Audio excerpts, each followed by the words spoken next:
So today's guest, awesome guest, really excited for this. If you are into community management or want to get into that space, this podcast episode is for you. We have Dan Mitre here. He is the director of community development at Ubisoft. He's an industry expert. He's been in the industry for over 17 years. He's worked at major publishers like EA, Blizzard, THQ, Sega, to name a few. And he's managed some of the best IP that you know and play.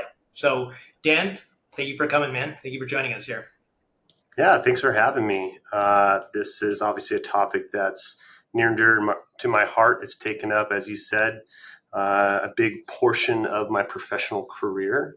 And it's something that is it's a skill that I feel a lot of people should have in their daily lives, of just building communities, right? We live in communities around us, and knowing how to navigate those and how to listen to people around you, I think you really gives you a lot of insight in how to navigate a very complex world, particularly one where we bring an entertainment product, to people's experiences.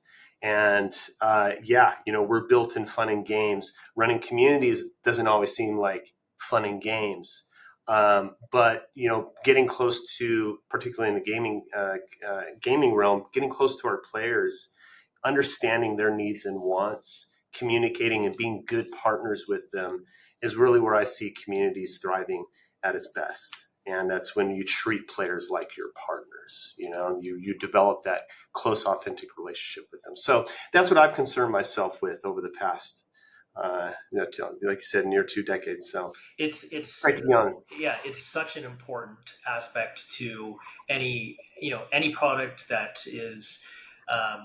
Especially with today's industry, of how important authenticity is, and having a direct pipeline to your consumer base, and being that ear to the ground, and being able to, and the challenges of being able to articulate and shuffling through that white noise and finding those gems, and then being able to articulate that across the various stakeholders within the countries, within the company. So, big comic book fan here. I always have to start with, so let's talk a little bit about your origin story. So how did you get into gaming? Why gaming? And how your kind of career has evolved over the past decade plus? Yeah. So speaking of comic books, I don't know if the listeners are seeing the cameras, but there's a big statue there of oh my God, I'm drawing a blank. And it's still need my coffee in the morning here. Carnage? You're talking about Carnage behind me? Jesus Christ, Carnage. Yeah. I don't know why I was like Venom. What's the anti to the Venom? Carnage. Anyways, yeah. So my visuals are great. I love it. My origin story as a superhero.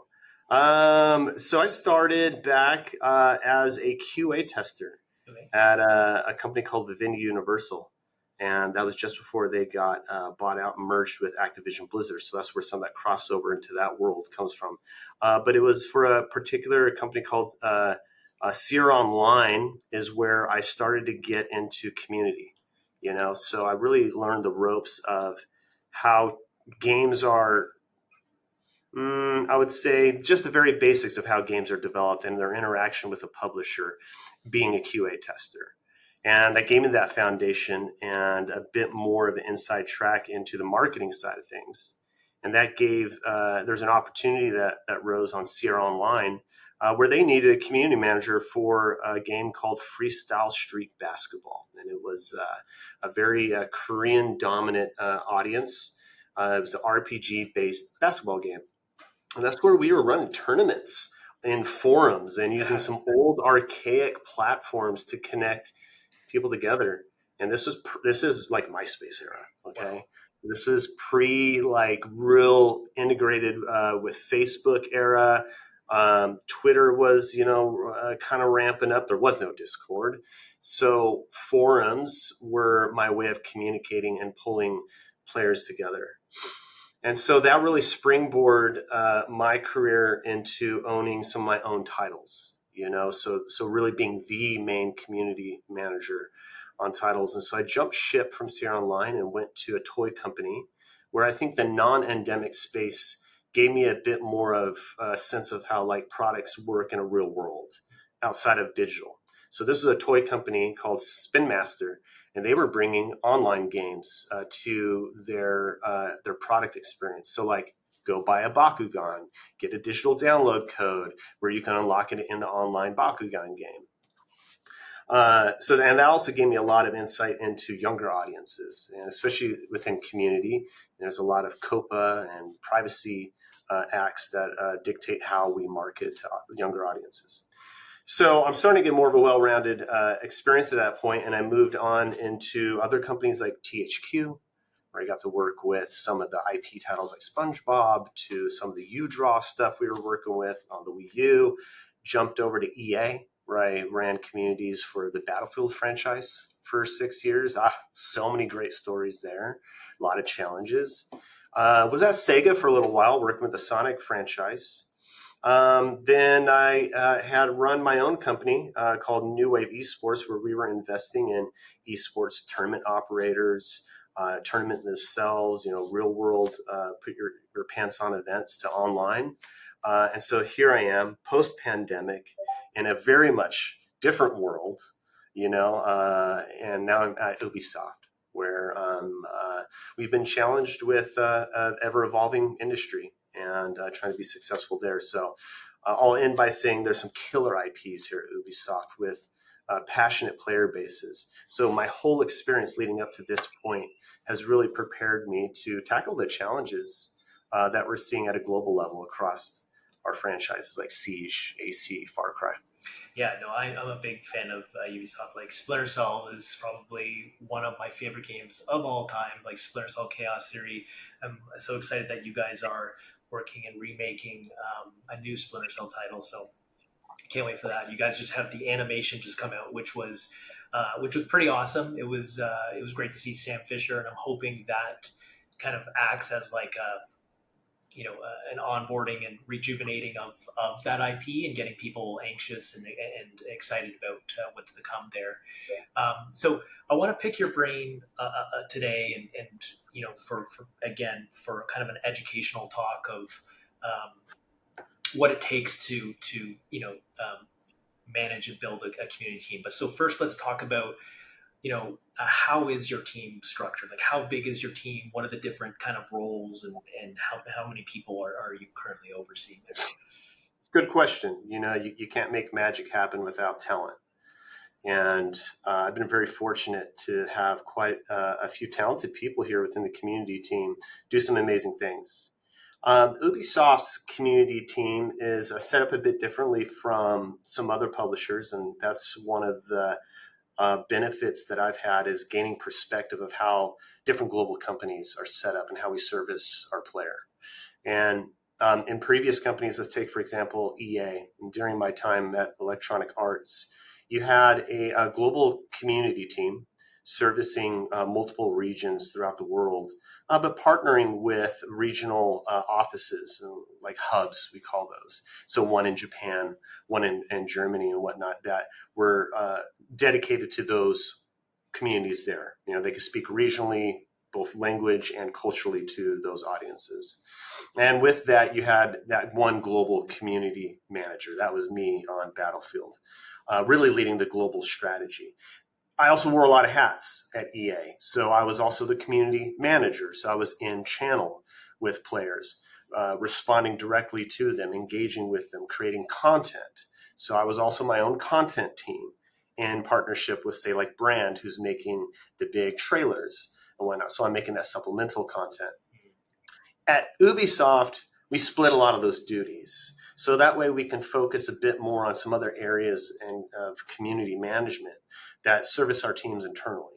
So we have at the top myself, a director of community, and what I currently oversee are teams on Prince of Persia, Brawlhalla, For Honor, and a couple other games that we're working on, The Crew, Skull and Bones, and Just Dance. And so each one of those teams are managed by what we call portfolio leads. And these portfolio leads are the ones that are interfacing with me, taking direction from our executive teams and bringing the leadership vision to life by executing specific activations or rolling out infrastructure with their teams. So here we're still at the middle management level, and that's a very important aspect of community management because we need to take direction from the business leaders. Where do we put our focus? What areas of the franchise are we looking at? Are we back catalog this quarter, or are we really going to start pumping up the campaign to ramp up to our next launch, right? So it all lines up to really our business needs and how our marketing services teams are focused. So we take that and we then start working with our community developers. And this is where we split out that duty, like I was telling you before. So a community developer at Ubisoft is embedded in studio. They're the ones that have a direct relationship with our production teams. And they're really focused on developing the strategy behind engaging our player. So communicating with them, creating great content that supports the new features coming out in a game, highlighting balancing updates, as well as closing the gap on our feedback loops. So they also create the strategy around how we collect insights from our players, both from scraping, conversation across platforms to direct feedback from our core players in, say, Discord and Reddit. So they're the ones that are bringing that into our development studios and saying, hey, we need to fix this about a new operator coming up in For Honor. Hey, this car isn't quite handling as well as previous car in a playlist on Crew Motorfest. So they're really central at ensuring that the player voice is heard in the halls of community. And then they partner very closely with a community manager who takes a lot of their strategy and brings it to life on channel. So our community managers are the ones producing the content. So I don't know if you've seen recently, there's this awesome evergreen piece of content of For Honor. It was made in Microsoft Paint, and it was a comedic like war scene by one of our talented content producers, and it did so well within the For Honor community. It's important that our community managers create content for the community because they're a part of it. So they're able to speak their language and put things in a certain tone that the community appreciates. So to kind of bring all this structure to an end, we do have one more essential role within my team, and that's called the associate manager. And they're the ones that manage our CMs. And so they sit between a portfolio lead and an AM. And so they're the ones that are really bringing the content engines to life. So we have a pretty large teams. And I'd say the structure is a bit more complex than, say, on the EA side, but it's because we split our duties so we can focus specifically on the feedback vertical within, our ecosystem, or just the content, or just building advocacy groups. And so we have specialized roles that all come together cross-functionally and bring that all to life. I can say that, by the way, Dan is an amazing boss. I worked with him briefly at a short stint myself at Ubisoft.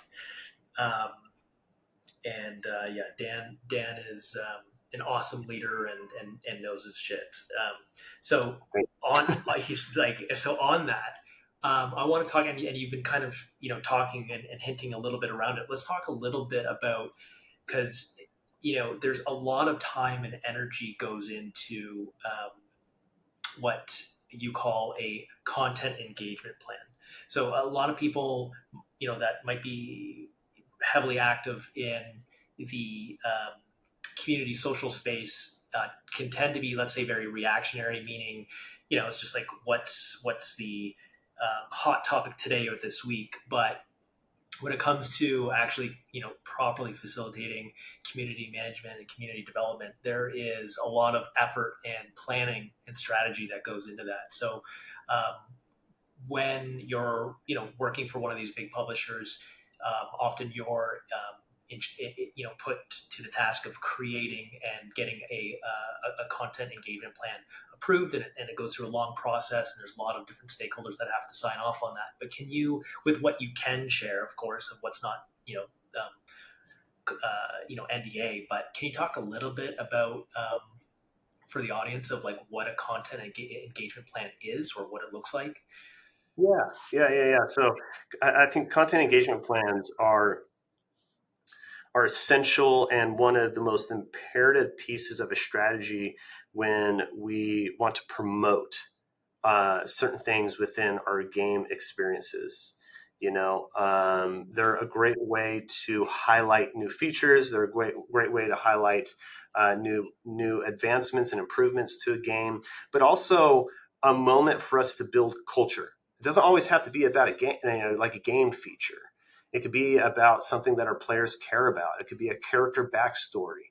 It could be an influencer that has carved out a space in the game communities in their own way that really benefits or sometimes detracts. It's really about building and co-evolving a culture with the player base.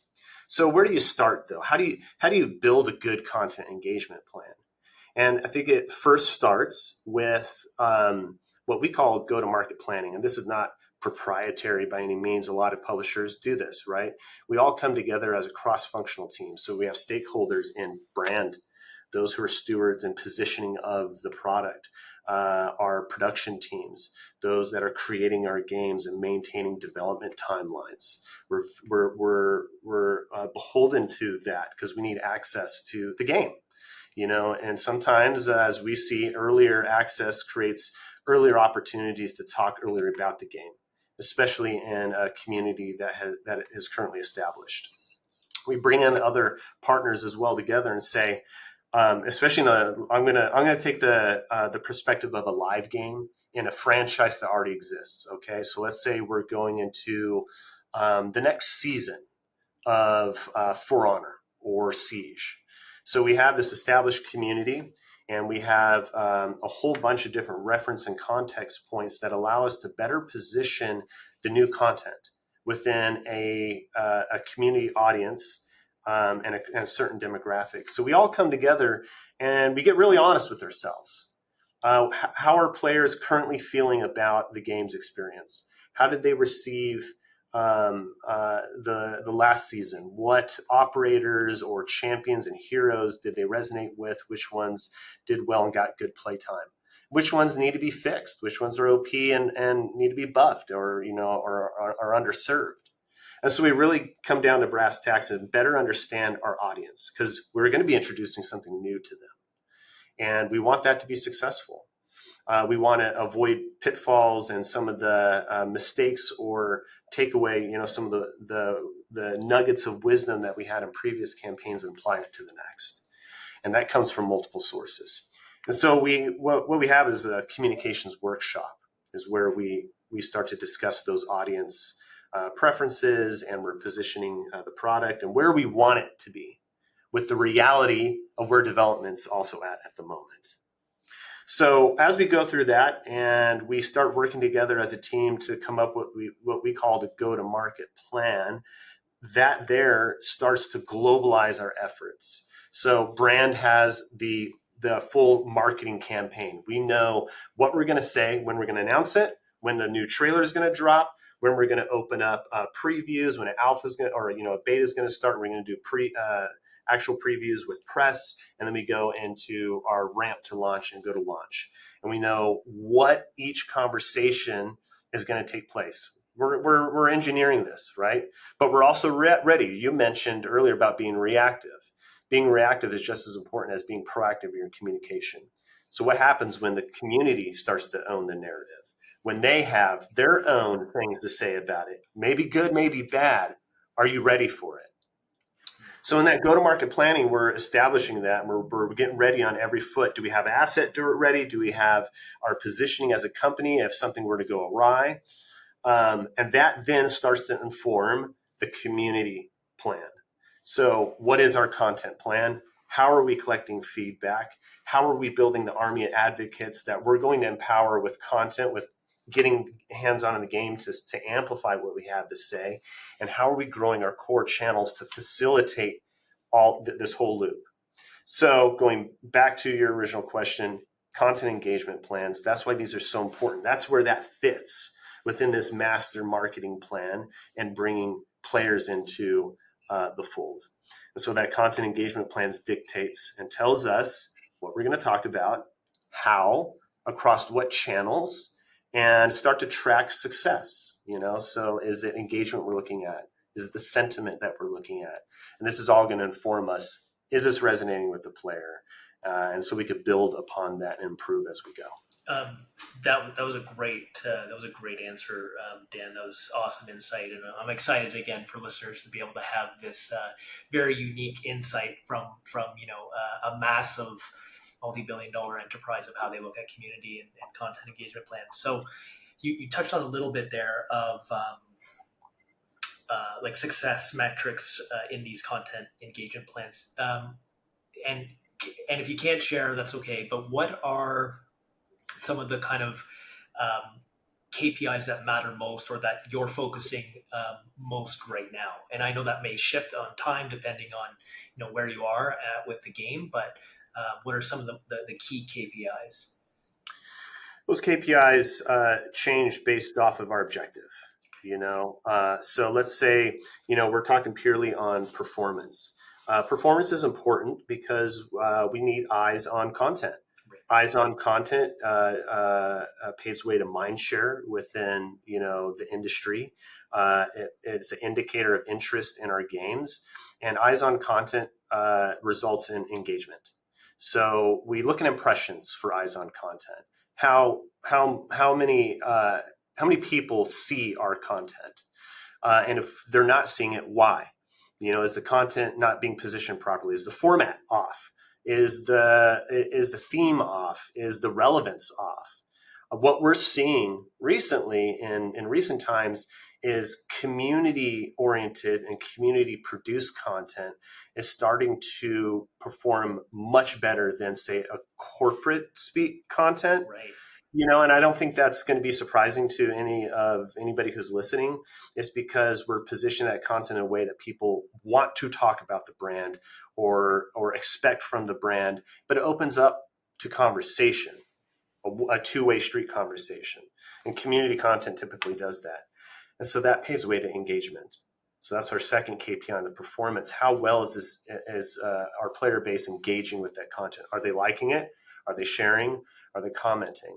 Right. So when we publish content, we're looking at an 11 to 14% engagement rate. That's stellar. That means 11 to 14% of people who saw it did something with it. You start getting down into the 3-4% range. That's kind of standard for some news pieces. But I'm always looking to push things that communities care about and want to converse with. And how often, Dan, are people having to report to like leadership or yourself of these KPIs? Of like, is it a monthly check-in, a quarterly check-in, a weekly check-in? We don't have a one size fits all. We base that on the importance of our franchises within our quarterly, our quarterly goals. So, as a company, you can't put your AAA teams on every title, right? You have to scale out your resources. So I would say for some of our smaller titles that have less frequent live service beats, that have less updates, we don't have nearly as many reports. And maybe you have it like once a quarter, you get an update on what the community has been saying, because you've only had a couple releases, small little tweaks here and there. Maybe you haven't had a whole lot of new content in game. But as that scales up into, the upper territory, the ACs, the sieges, you're weekly, if not daily. Okay. So like AC Siege and any other major live service like the Crew and Skull and Bones, you're seeing weekly community quantified reports is what we call those. So we're quantifying the conversation. How many people are talking about it? What's the sentiment on that? So here's where our KPIs start to change, right? And the context is changing because we're talking about the health of our communities, not just the performance of our content. I will say that our content stimulates conversation, and that's why we have to track the performance. So that paves way to how are people feeling? More people talking about it, the better sample we have to better gauge, is it positive or negative? And then we start to pull conversation drivers from those. Okay, what are they talking about? What do they like specifically and what don't they like? And so we're looking at those. And what we've also been trying to craft a bit more internally is a new metric around trust. What collective of KPIs or other metrics come in that help us better understand how our players feel about us as a company and as a brand? What is the trust factor here? And so we're looking at things like sentiment, net promoter scores. We're looking at purchasability and marketability, and some other deeper things. So those are some areas that we want to start digging in a bit more to get a bit more nuanced in some of our KPI sets. Amazing. What I don't know if you saw there was a big Halo reveal over the weekend during the Halo World Championship Finals, and there was a lot of controversy, and I I went unintentionally viral. I made a tweet just giving some constructive criticism that I felt could have probably helped temper what was an obvious point of contention regarding their announcement. So I guess on that topic, do you have an example where community feedback has directly changed a feature or a roadmap or a product launch? And do you have an example of something like that where it played like a significant role? Yeah, there's plenty of, and I've been talking a lot about AC Shadows. That one comes to mind. So we had a killer community team that was so resilient through the Shadows campaign. A lot of the time, community is going to be your first source of truth, and when we have a community team that is plugged into our player base, there's a certain sort of gut check that they develop, one that can be backed up by data. Okay, so like you start to become instinctual with what our community is going to say about a character, about a certain feature, about something in the gameplay. This was certainly the case for Shadows, and we had mentioned early on, hey, um, we may see some challenges with Yasuke and the perception of Yasuke in the community. And when we revealed him, we saw that. We saw some backlash. We saw some confusion, and there was also a lot of anti-woke conversation happening outside of Assassin's Creed, non-endemic at the time, just in global politics and other industries, right? And so that came in a deluge of negative conversation and some detractors coming. I'm not going to say names. If you were to go through some of the campaign, you'll see. But I thought even some of those detractors were important in us realizing the reality of the product and the current space and climate we're in. Correct. And what do we need to do to reposition where we put the focus back on the game? We had to listen to our communities. And so our community teams really went to our core channels and really started to work with players and pull from data and some of the conversations that were happening. They were doing surveys online to get more of the mass understanding, people outside of the halls of Ubisoft. We even had workshops internally where we brought players in to share, confidential information. And what we started to see, well, I don't think will surprise you, but will sometimes surprise some professionals internally. Just show more gameplay, and that's scary to do when we're still trying to polish a product. We still want to be confident in what we're going to be sharing and showing.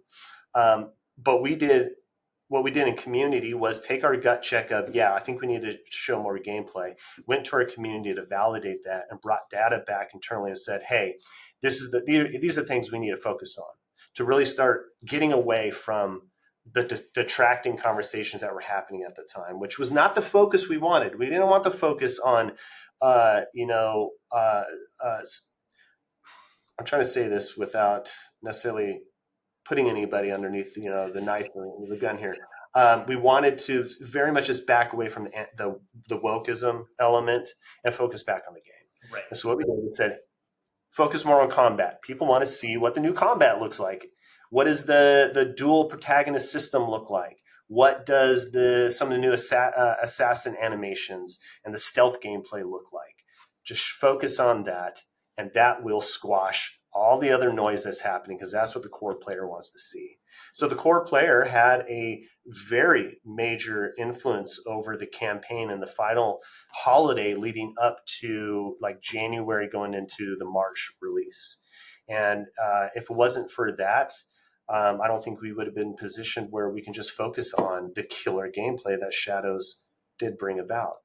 Now, through that, and I'll finish by saying there was one small little nugget that the community had a direct hand in, outside of all the other improvements. But here's a cool one. Just before we launched, in the preview build, what was missing was that bird's eye sync view, where one of the characters gets on the top, highest point in a map, and then they go the full 360. That wasn't in the preview build, and I don't believe it was meant to be in the final build. We got that in at the last moment. And it was such a plus up for the community, because that's a moment where a lot of screenshot artists and videographers use to show off the beauty of the worlds of Assassin's Creed. So there's always those little moments where players are able to impact. But that's the one that comes to mind, is impacting a campaign. Interesting. Yeah, I know that there was a lot of, obviously goes without saying, there was a lot of controversy there, but at the end of the day, Assassin's Creed is an amazing brand, one of the best brands in the industry, and I think you guys weathered the storm the best you could, and ultimately, I think landed. Or were able to land on your feet there, and you were talking about kind of collecting feedback. Can you talk to me a little bit about like what you find the best approach is when trying to get those gold nuggets, as you say? Yeah.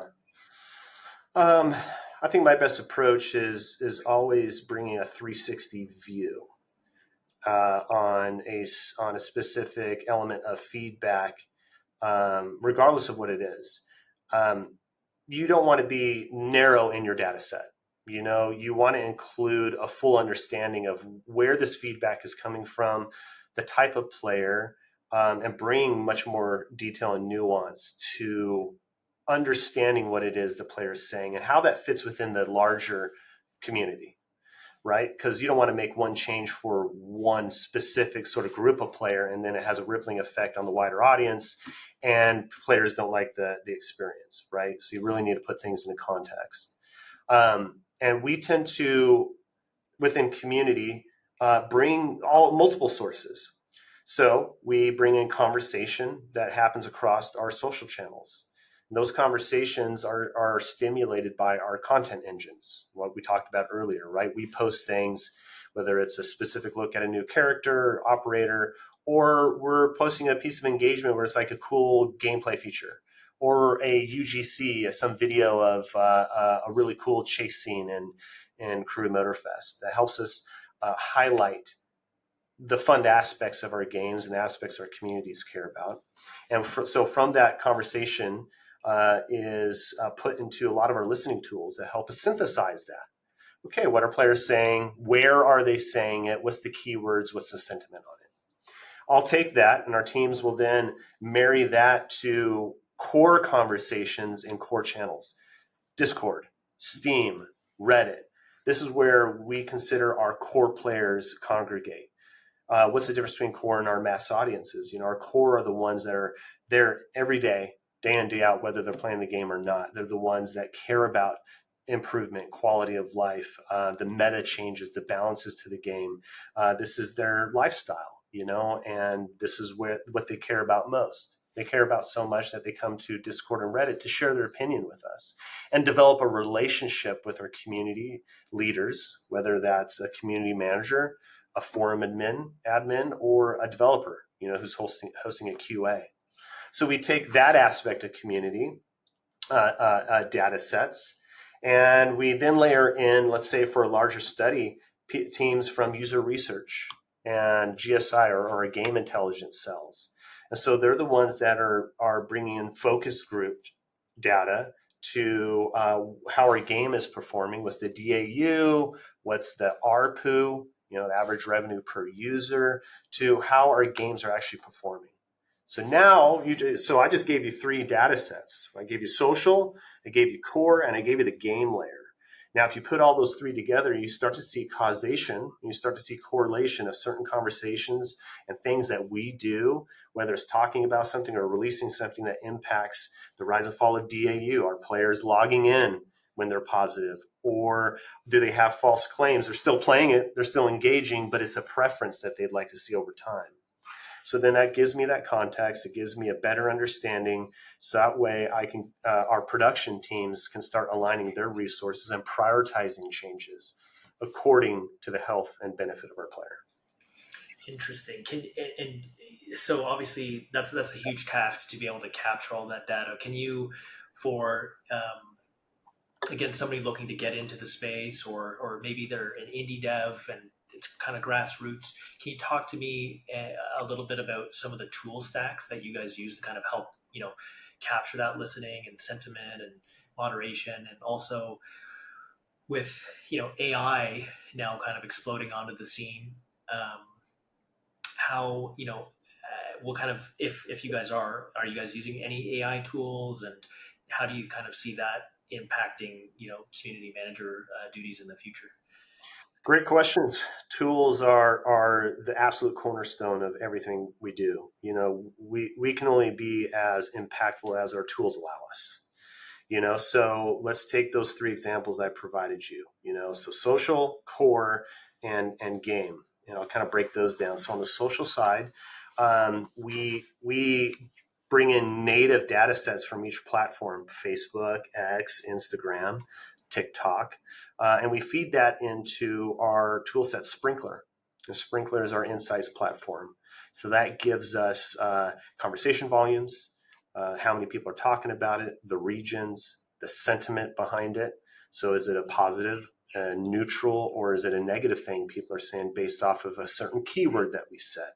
So there's a lot of custom tooling on our end based on each brand. Each brand has their own keywords. They have their own scripts that we're listening to. There's also different signals, that are popping up every day within these brands that alert us and tell us, hey, this is an anomaly, or this is a conversation that's really starting to pick up steam.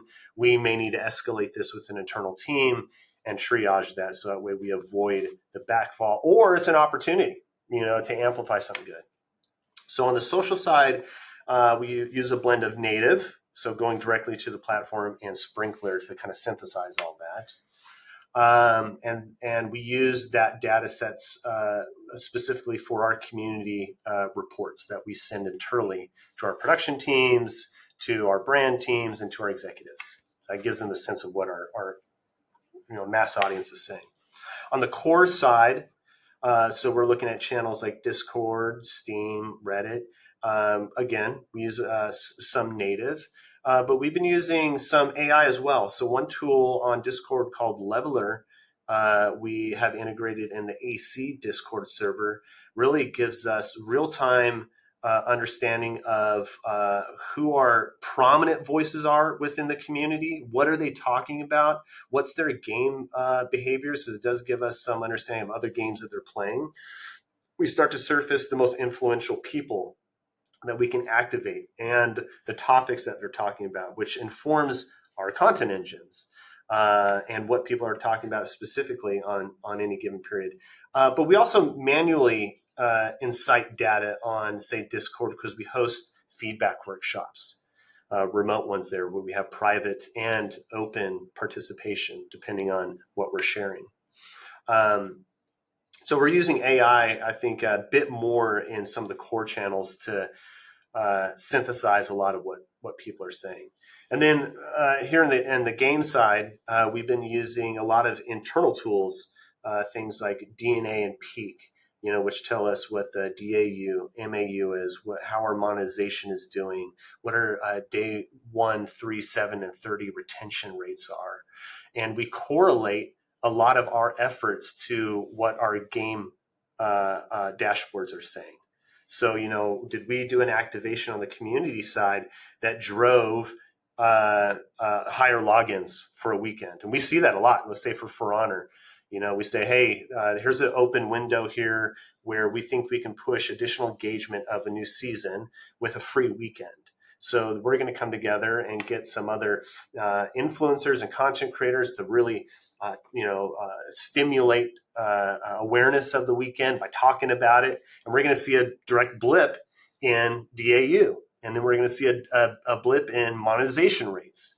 So now we're seeing community has a direct impact on acquisition if we see new users coming through, direct impact on monetization if we're focusing on a certain hero and people are buying that more. But we're going to say that's a correlation, right? Because usually what we do supplements what other teams are already doing.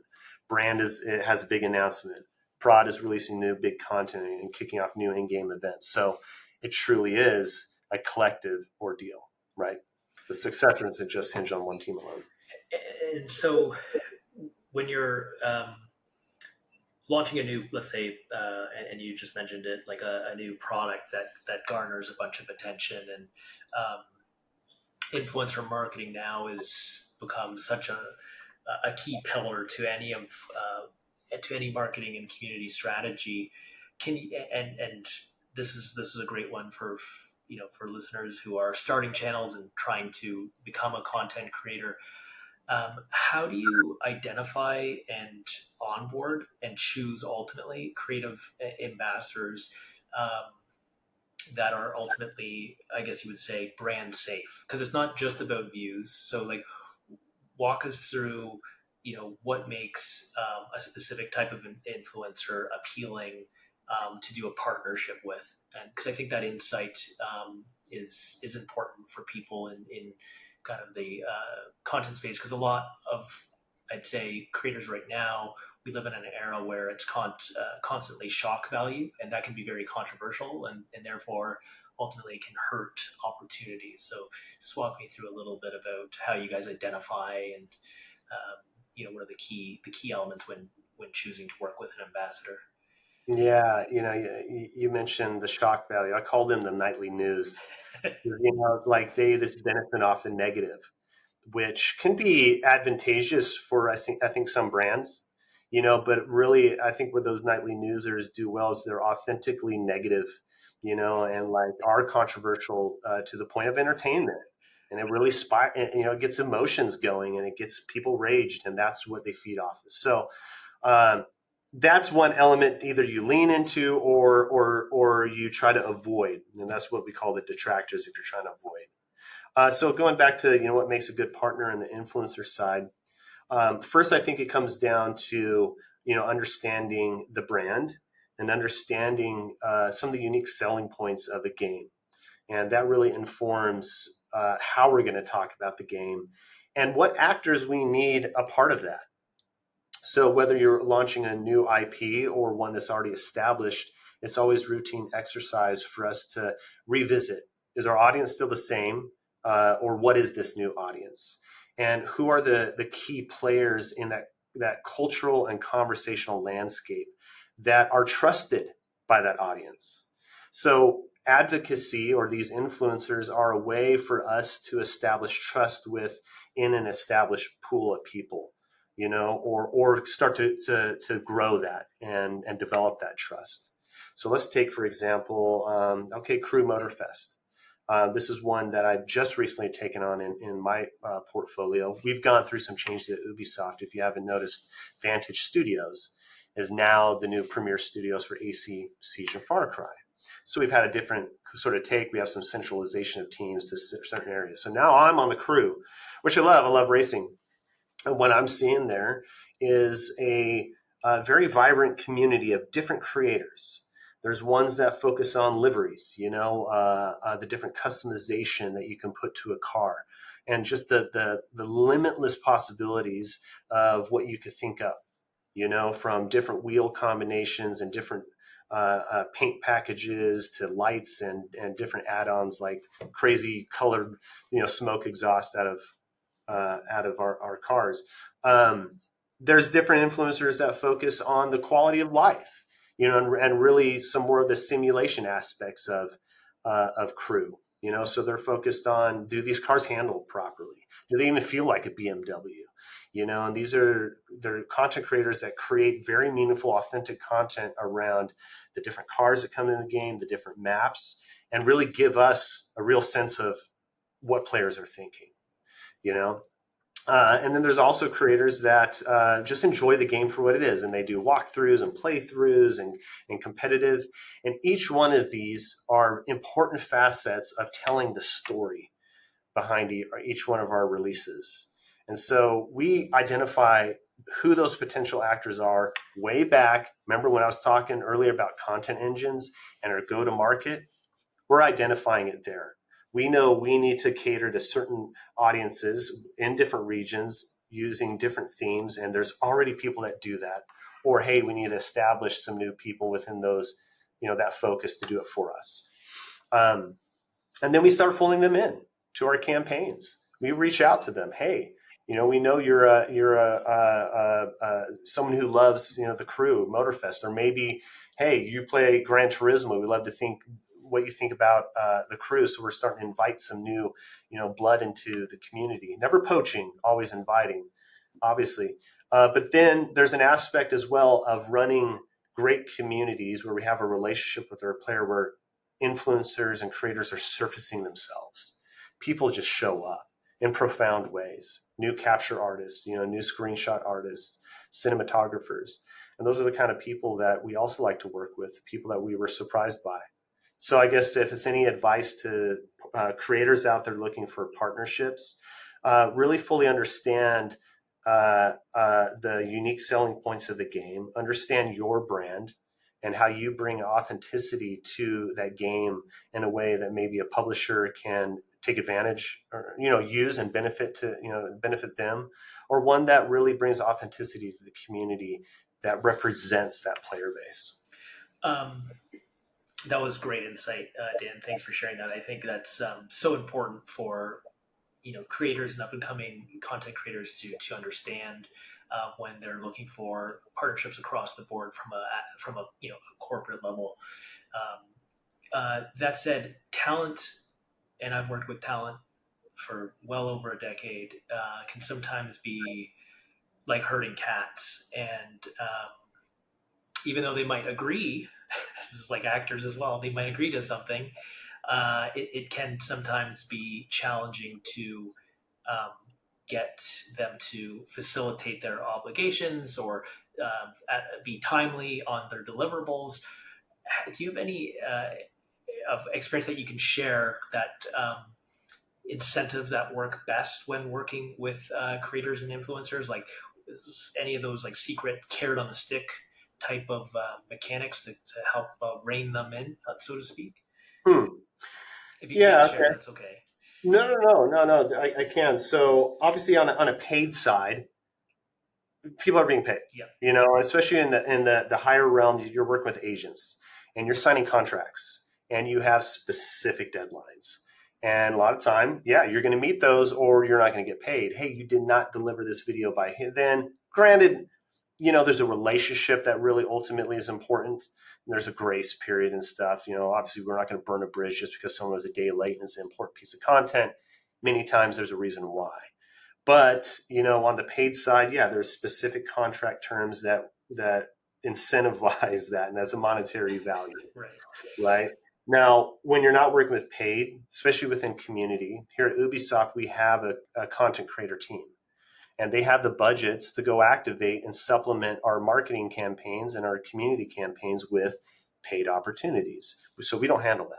A lot of time they come to us in partnership. Hey, we want to work with this person. Are they still in good standing?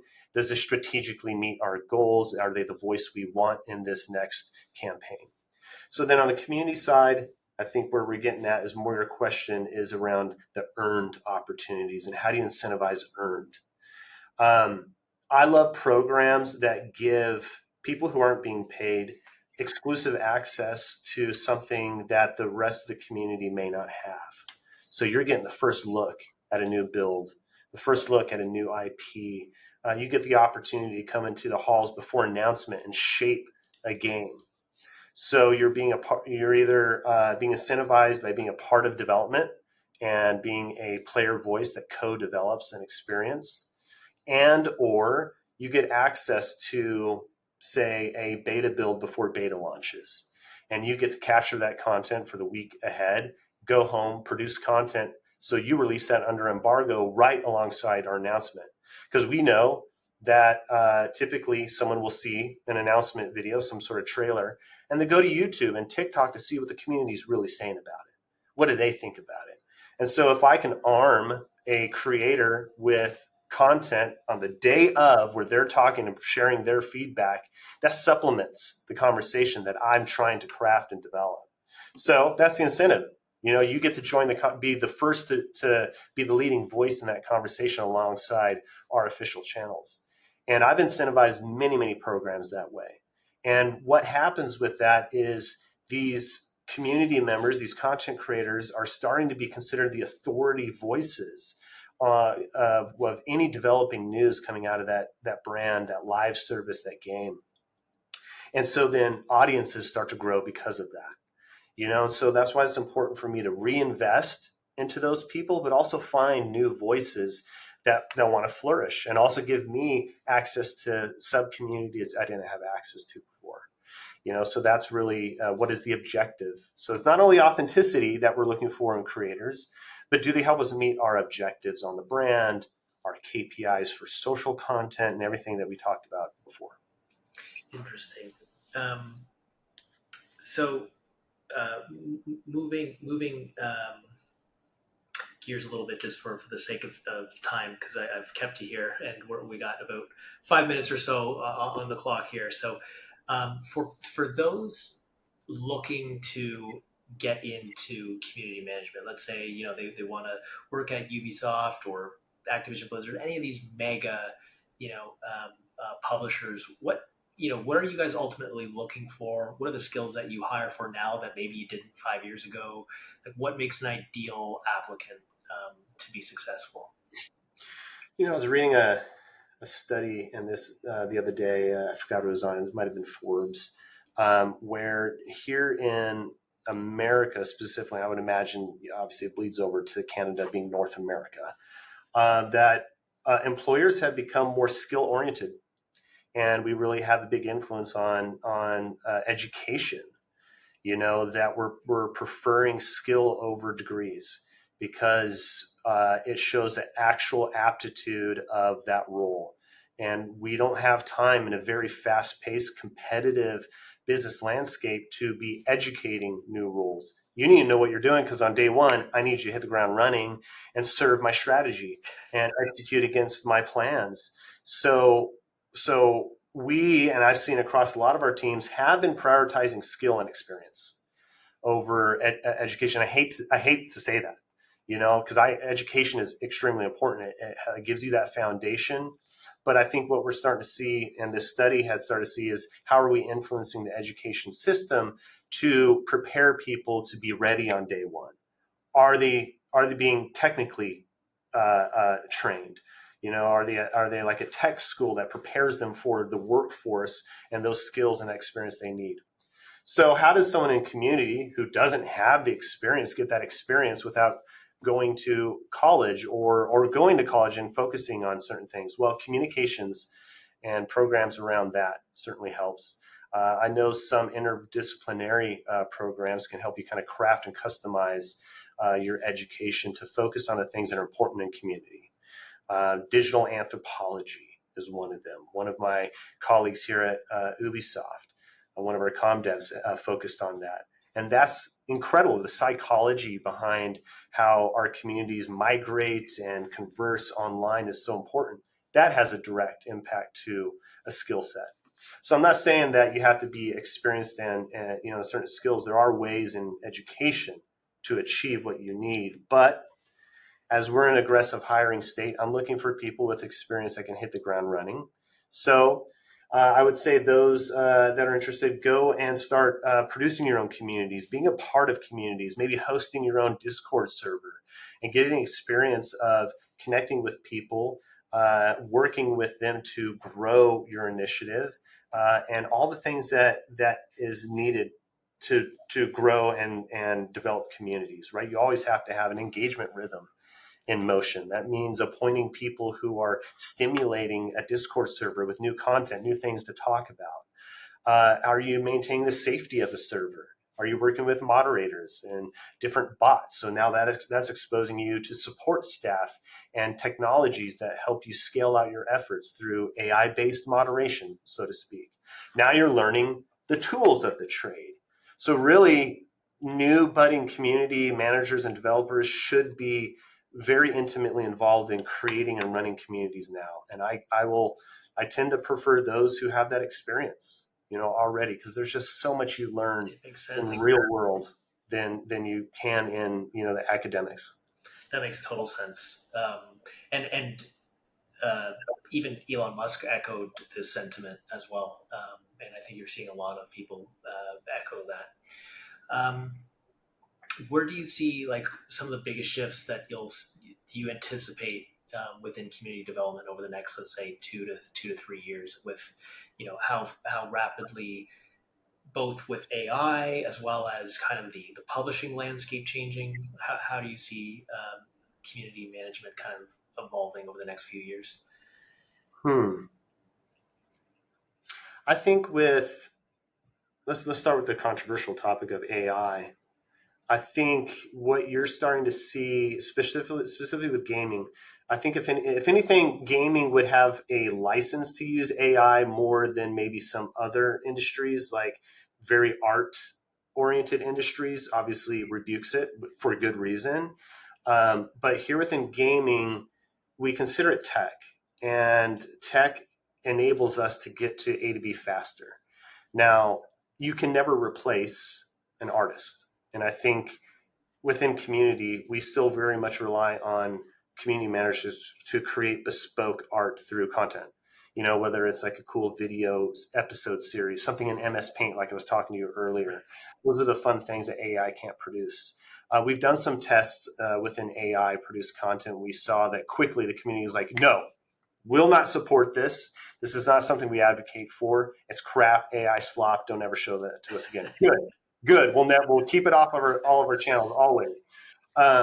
But AI helps us in understanding our communities quicker. I could take, large language model programs and AI-based solutions to help me synthesize, large amounts of copy to help me understand what players are saying. That's how we synthesize conversation across millions of people at once, right? Really pull the key elements of what people are saying and make some sort of conclusion on that. I lost the train of thought on your original question, because you started getting me fired up about AI.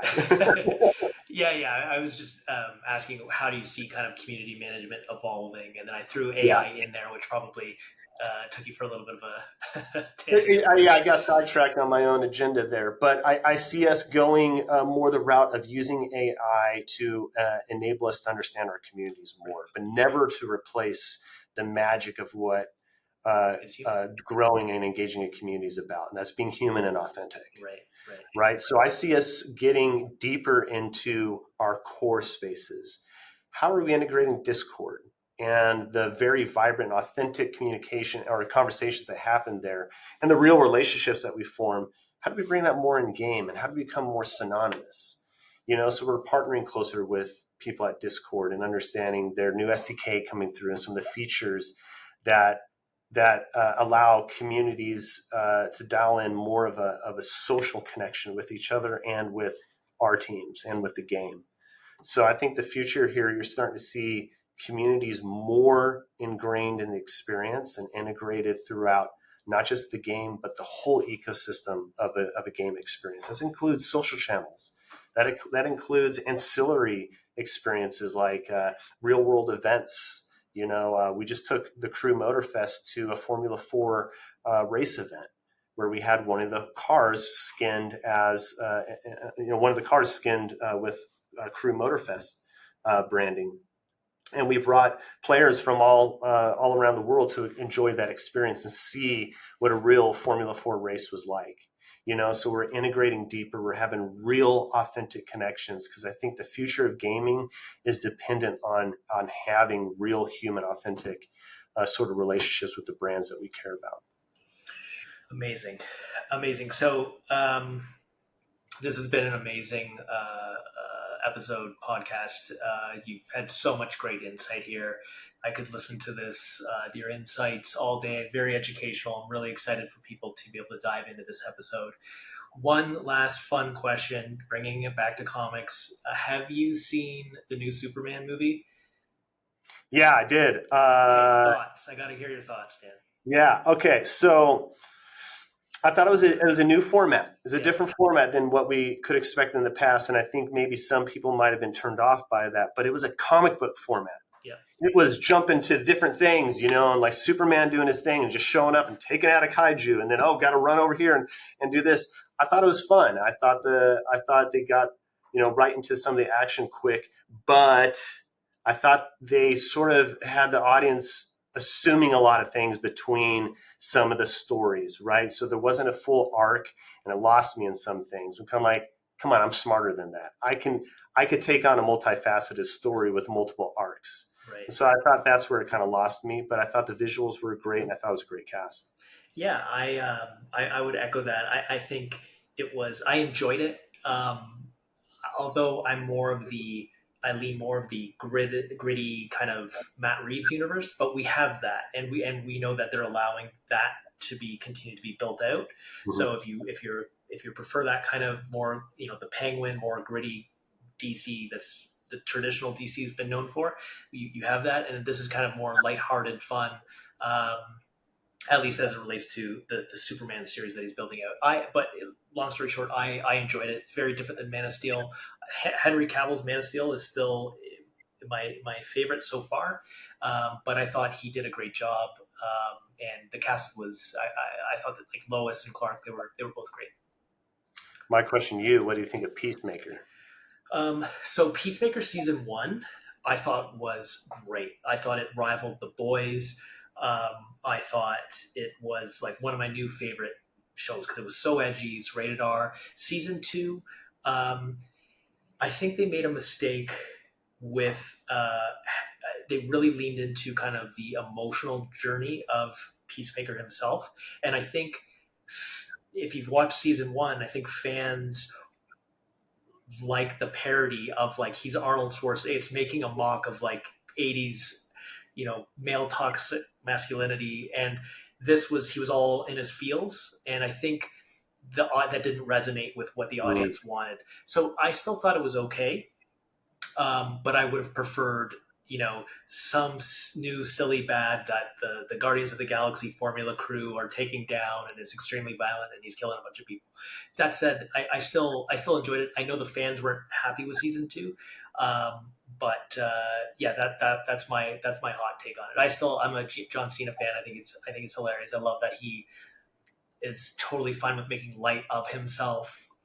So I like it, but we'll see. Apparently that might be the end, and then you won't see them again until a movie. That's the rumor mill right now. So we'll see. Oh, didn't know that. Okay, Yeah, interesting. yeah, I think I like the way you summarized that. And I would agree. I think what when you start to see Peacemaker get soft, I think what yes, stuck for me was, oh, this is John Cena, and I love John Cena. right, So like I'm going to stick through this. So sure. even if the story was off, the acting was still great, and I thought some of the storylines. But Yeah. good point.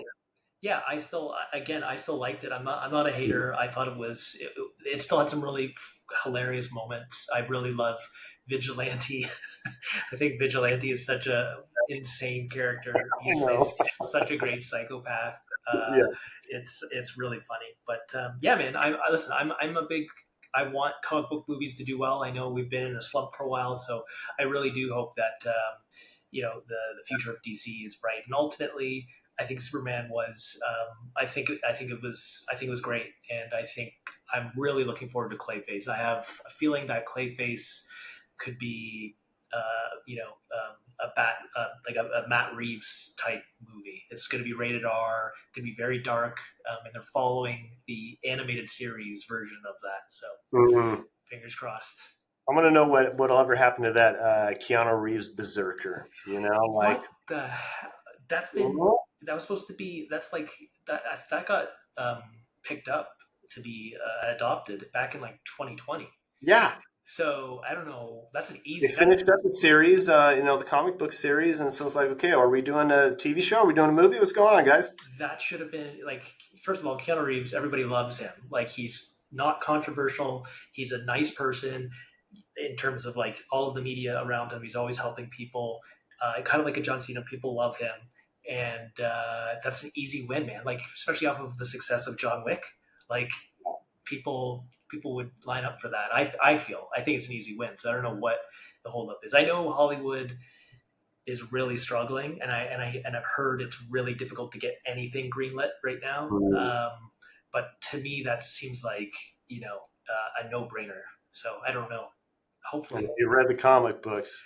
Gore City. Holy crap. yeah, yeah, yeah. And he's like a Highlander. Yeah, it would be amazing. I like Yeah. maybe because it's rated R that they're hesitant, but I'm like, dude, John Wick did well, so take a chance, man. Yep. Yep. Frankenstein is really good too. If you haven't had a chance, Mm. definitely check that out. It was like maybe for this weekend only, but then it's coming to Netflix. But probably the best movie this year. Like that director doesn't miss. So Okay, I'll check that out then. God, Frankenstein, it's amazing. yeah. Isaac is an incredible actor.